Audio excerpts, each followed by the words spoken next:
Carry on talking about parables of the kingdom, the way that God's kingdom works amongst us and how we're involved. We're going to talk about the putting a lamp on a lampstand, so it'll give a lot of light to everybody. So it's a story. These are pictures, these are metaphors, these are teachings that Jesus wants to give us about essentially how we share the good news. Usually, I think, when I've heard sermons or addresses on sharing the good news, like mission and evangelism and all this kind of thing, they tend to be kind of upbeat and fairly noisy. You know, the sort of thing. What we need to be doing is, sort of thing.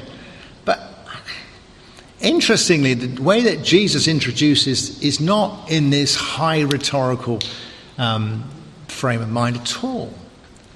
He uses this illustration of the lamp, the oil lamp on a lampstand, in a very powerful but semi-humorous way.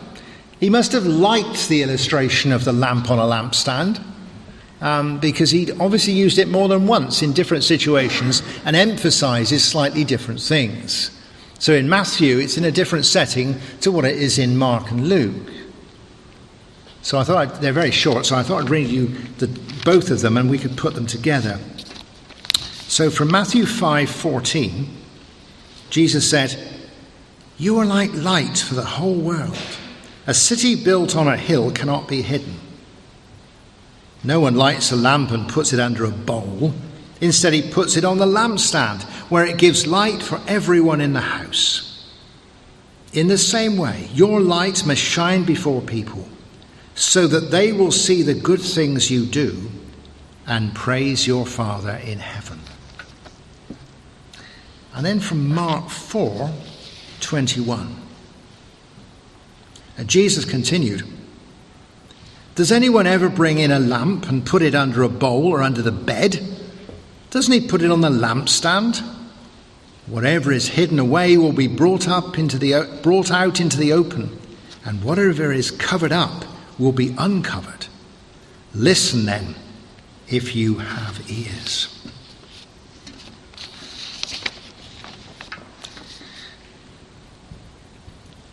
So, in a nutshell, we are called to be lights. You can translate that pretty quickly about good news, sharing the good news of Jesus, being the good news of Jesus as individuals, as a church. Don't hide it away, don't put it under the bed, sort of thing. Straightforward. Let's just remember, though, to begin with, it's easy to forget in practice that the source of this light is Jesus. Ego eimi, I am the light of the world, Jesus says in St. John's Gospel. You say, "Oh, we know that, Alastair." But the whole idea that the whole light source in this story is from Jesus. It's not our light. It's something that you can get lost with in practicalities. It becomes our light as a church when we become a faith group trying to promote a series of values. This is what the church thinks, sort of thing. It just becomes propaganda then amongst a lot of other faith groups. This is what we think. The Methodist Church PLC produces lots of bump about the Methodist Church and not a great deal about God. It's sort of, it's a promotional aspect of it. And as we know with modern churches, once you've made up your own light, you can change your light going along. This is a light that is the gospel of Jesus, not the doctrine of the church. And the same applies to us as individuals. I have to think about that as well. If I'm sharing the real gospel, the real good news with other people, it shouldn't be my good news, my opinion, my take on things. So that really the whole point of my idea is to get more people to agree with me. As you can imagine, that's a nightmare, isn't it? But you want to win it. Why am I trying to win the argument? For Jesus? No, because I want to be right. It's not your light, it's the light of Jesus. So that's the source. To which, if you like, the light comes. It's interesting, I wouldn't have known this, but where it says rather uncomfortably, "Do you fetch a lamp?" The Greek does not say that. The Greek says literally, "Does a lamp come?"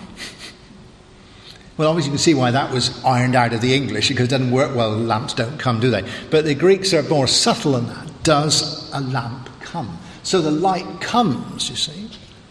And there is that sense of hiddenness in Mark's gospel, the messianic secret. There's a time when Jesus is saying, don't tell anybody about this, don't tell anybody about that, because I want to tell you this and get it straight before they all run off and start a revolution. So there is a sense of hiddenness. But now you disciples and you proto-church, there's not a time for that. You want to get out there. They want to hear. In those days, in times gone by, we need to talk about being reflectors of the light. Now with fibre optics, we have so much better metaphor, don't we? That you get a single light source with fibre optics, and all these fibres, whether in medical, people have been talking to me in the last few weeks about, because everybody's talking to me about medical things at the moment. I don't know why, but they are. But kind of identifying. And they were saying about how this and that have been done, and they put a fibre optic thing in a little hole somewhere, and it went up with a light up the end there. But the source of the light is in the lab. You get these modern. We're getting there to Christmas. You get these Christmas trees, don't you, with lights on all the end of their sort of artificial branches, and actually there's just one light in the bottom, and is the source, but they're all the lights. That's a great picture, isn't it? Because Jesus is quite definite. He doesn't just say, I am the light of the world and you are reflectors. If I'm going to share the good news with Jesus, I'm going to be doing it. Peter's going to have to talk. Luke's going to talk. Paul's going to talk. They do the talking. So he says boldly, you are the light of the world. You are the lights of the world.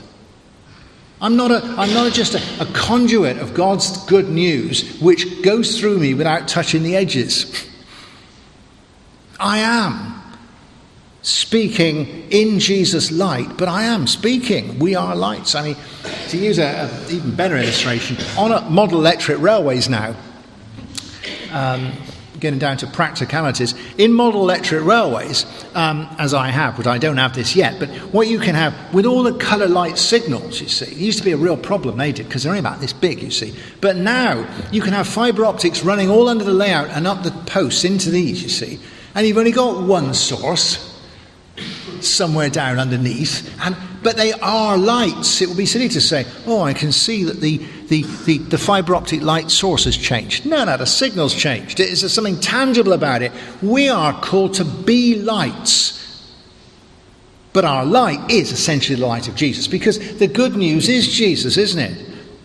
The good news, he says, the good news in the whole sense of Jesus' love. We spoke about his redemption, but it's not just a narrow be saved because of the cross. It's about the Spirit, it's about new life, it's about a new freedom. It's about who wouldn't want this sort of thing. Come on, let's get out there, let's share this. And he says, give glory to your Father when they see your good works. We are the gospel. We don't just talk the gospel. Very often we've polarised. Christians who just want to be the gospel, but they don't let on what's happening. And other people are banging on about the gospel, but they don't do anything. No, we are called to be the whole light of the good news amongst our families and friends and neighbours and the community. What a privilege that is. God could have turned up with one of these massive great spotlights and said, I don't need any little lights, I'm just going to do the whole thing. Me and the angels would do the whole thing. But he's chosen not to. So then, what a great opportunity this week to do a bit of sharing of the good news, being the good news, giving somebody a hug, giving somebody a smile, praying with them. We've talked about being visible in weeks before. If you're going to sow the seed, you've got to get up and walk around the field. They're going to see you sowing the seed, But then Jesus tells this parable because those early disciples are tempted, as we are, precisely not to do this. Not to say, great opportunity, great week, let's do it. They didn't do it. Why don't we tend not to do it? Are we tend not to do it, really? I think it's because we're afraid. If you just reflect on it a moment, perhaps we're afraid in a good, reserved, British, middle-class way. We're afraid of standing out. We don't really want to stand out. We want to blend in individually. Nobody these days really wants to sort of, what's that? Because if you put a light on a lampstand and people are going, what's that then? You always want to know about lights, don't you? A few weeks ago I was stood, as I sometimes do, at about 9 o'clock on the station wall waiting for the next train. And there's no trains, is there? And then I see this light coming. And I think it's a very slow train. So I think it'll be interesting. I stood there for 10 minutes looking at this light. It came round and it turned out to be a cyclist with one of these headlights. And I think, what a prat.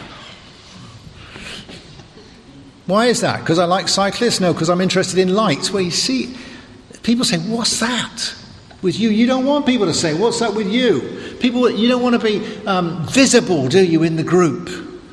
You know, you're having coffee in town. There's 5 of us and she's a Christian. Oh, we don't want that.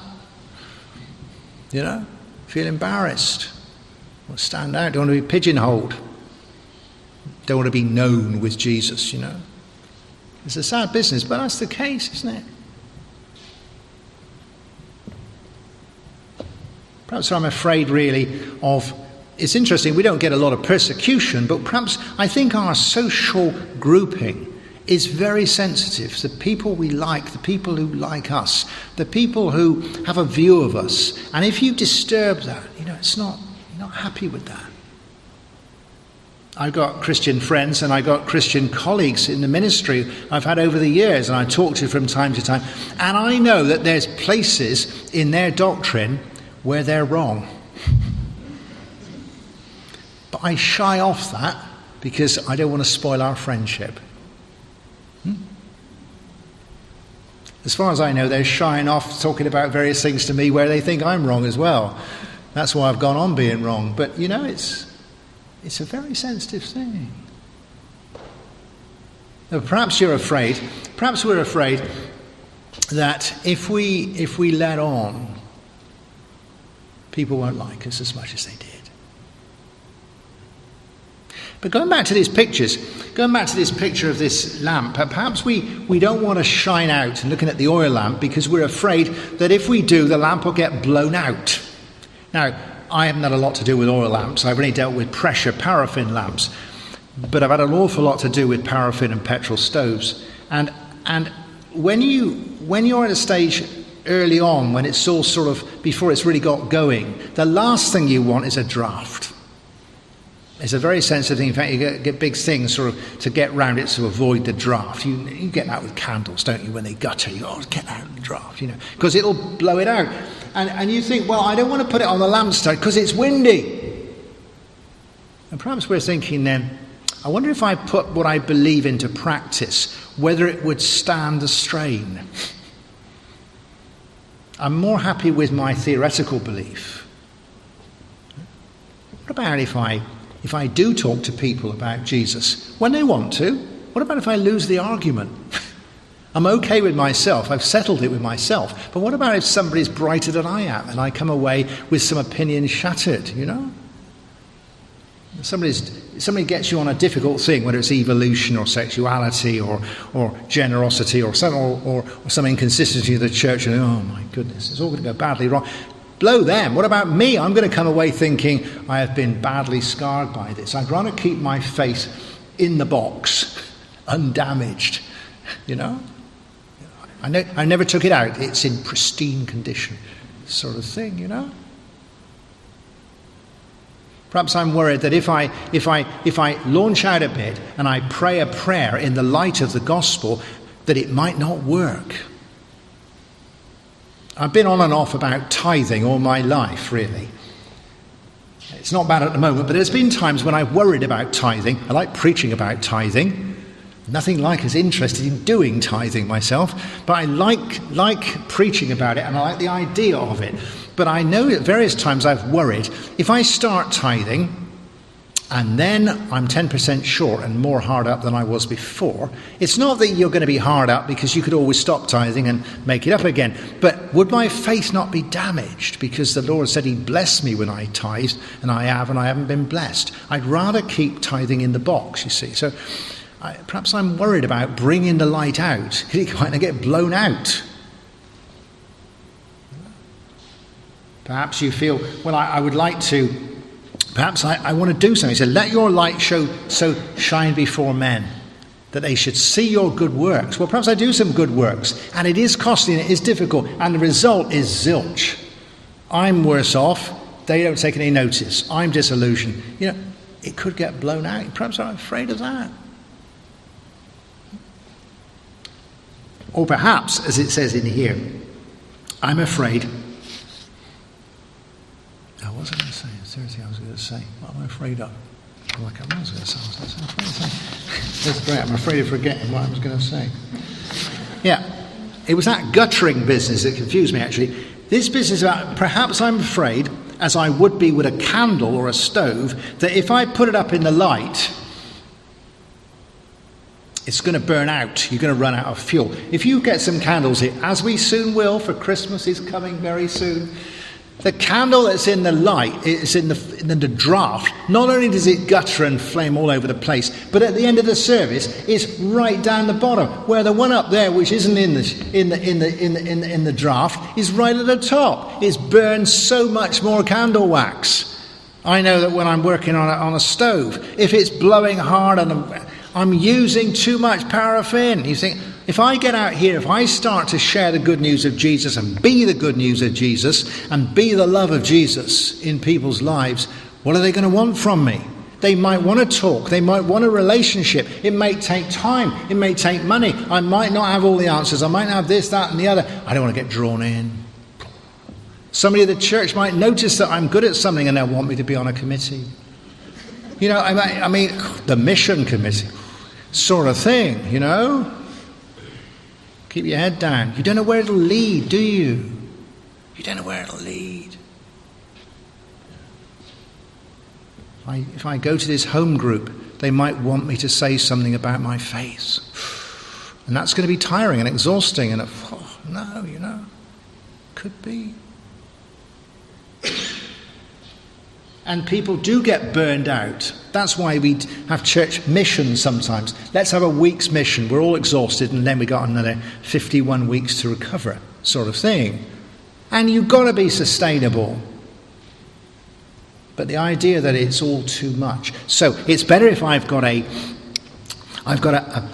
organised quiet time. That takes between 8 and 10 minutes, I know. I've got some prayer time before I go to bed. That takes between 5 and 6 minutes, I know. And I come to worship.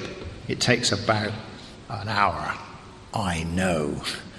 So you see, if I keep it here rather than there, it's organised. I don't want to get out of hand. So I fear these things. But he also says, if you do this, this is dangerous. Just be quick about this. There's some real dangers, it says in here. Who wouldn't put it on a lampstand, says Jesus. There's a great sense of what he says. This is nuts.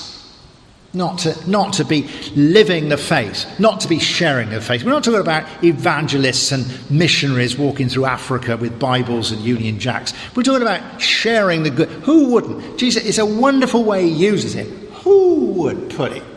Who wouldn't put it on the lamps? This is what it's about. A living faith, a lively faith, living it. This is it. This is great. Follow me and I'll make you fishers of men. Who wouldn't do that? And they're all saying, nobody would do it. No, everybody would put on the lamps. There's a real danger that our whole Christian faith, when it becomes private and personal and hidden, becomes not a lot, really. Not a lot. In fact, it could be quite dangerous. I don't know if we were doing a fire risk assessment, and I said, let's put the lamp under the bed. That's a great place for it, isn't it? You'd burn the whole place down, couldn't you? Nightmare. Especially an oil lamp. Put an oil lamp under the bed. It's a very dangerous thing to do this, when you'll find that people, and sometimes you've had phases of this, where you make your faith your faith. Those are the people who become introspective and quirky, and you find it they're slowly making their own faith up as they go. Do you believe that? They become extreme and weird and all sorts of things because it's not shared. It's kind of overbrewed, This is not good. It could burn the whole thing down. Oh, I don't believe anything anymore. Well, I wouldn't have believed that. You get that with churches, don't you? Methodist churches don't tend to become spiritually introspective. They become socially introspective. And then the whole thing is a matter of, it all often falls apart completely because they all fall out and there's major divisions and they've hidden the light under the bed and it's burned the whole place down. Other churches have don't really share the gospel, but they spend all their time arguing about doctrine. What do we believe? And is he true? And is that sound? And all that kind of stuff, And again, it damages. People become extreme, and then they suddenly get more and more and more extreme and more uptight about their Christianity, and then they say, I've had enough. And they go off there. They're not Christians at all. Because it wasn't out in the light. They weren't really living the thing. They were just sort of picking over it and examining their spiritual navels. You hide it under the bed, it could burn the whole place down. Or, of course, it could go out. You know that. It says, put it under a big stone measure for grain. If you're not prepared for the light to shine, and you hide it like this, there's no way for the oxygen to get in, is there? So you say, I've got my light under here. It's very safe. And then you pick it up and it's just, you've got smoke. How often I felt that? How often could we feel that as a church? That it goes out. Jesus says, follow me. I say, well, I want to be with you, Lord. He's gone and I'm sitting on the beach on my own. It neglects the relationship. Jesus is there. Why am I doing it? Could go out. No. Look, let's just take this lovely phrase from Jesus. He said, I want you to be the light of the world this week. What we want to do is be afraid of the dangers that he shows here. Be afraid that really your whole Christian life could go off at half cock and not be worth much at all, if in fact there's not an openness and a warmth and a naturalness to being and sharing the good news of Jesus, for his love for other people, for his kindness, for his understanding, for his servanthood. And that becomes organic, to think, this is what he says. I want you to do this. Come on. Who wouldn't? Don't let's treat the light of the gospel like if we were buying a lamp in an Argos catalogue. Lamps. And then it says on the next page, accessories. Lampstands. And you think, well, I've got the lamp, but I don't need the accessories. I want to be a Christian, but I don't want to share it. I don't want to live it. I don't want to be with people. No. And let's not fear those, let's just fear those, it going out, it being snuffed out. Let's fear it not being much of it. Let's fear missing out on being with Jesus in this. And it's it's all a bit dull, isn't it? But let us not fear the things that we do fear. Because if we have discussions, it says in the Bible, I will give you the words to say. If it's Jesus' light, it will prevail. And if you lose a few friends, you'll gain some more friends, and they'll be probably better friends. And you never know, people will hear, and you might make new Christians and new Christian friends, and there's some of the very best you could have. But you will know the presence of Jesus. I'd rather have the presence of Jesus than have a few tetchy friends who wouldn't like me if I said I was a Christian, You don't worry about that. And the sustainability, if I am working with the Lord, this is not it's a challenging thing, but it's not an onerous thing because Jesus is in it. You go, gosh, yeah, this is good, isn't it? There's a freeing and enlightening. He gives you the energy to do what you need to do. And then he says, as he says to himself and disciple, sit down and rest. He's not frenetic. He will give you what you need. I remember being in a Catholic church where they had the candles burning all the time, and rather than a flame, they had a sort of tube with oil coming up. So that it could have been natural gas, I don't know what it was anyway, but the candle could burn all the time, you see. It was great. And you can imagine Jesus with us. It's a bit like one of these candles, and it goes through the floor of the church and down into a massive great natural gas field, which may or may not have been fracked. But anyway, it's coming all the way up there, This is never going to go out because you're in Jesus. And I just finish with one last thing to encourage you. Do you notice that it says, we'll give light to all of the house? Do not think that sharing the good news as the light of the world is like one of these lights you get in lighthouses. Massive great light, and behind it there's a great mirror to make sure it all goes out to sea. If you put this light, as they would have perhaps, for all to see, it also lights up the house. It is also a blessing to the household. It's a blessing to your life. It's not saying you need to be more productive and make more new Christians. Just the light shines in your life, not just for others, but for both. To shine into your heart, as St. Paul says in Corinthians. And what a great thing it is when we know the love of Jesus shining. Perhaps this week you've got to bring it out from under the bed and put it into practice and let it shine in your own life and let you feel it in your own life and see it in your own life for guidance or revelation, so you don't fall over things, so that you feel the colour and brightness of things that you get in a room. Because make no mistake about it, the love of Jesus is not like one of these boring bar lights so you can just see. It is full of colour and light and variation and interest. I am the life, Jesus says, in all its fullness. And you think, what a wonderful room this is now it's illuminated. That he lightens our life. Get it out from under the bed, eh?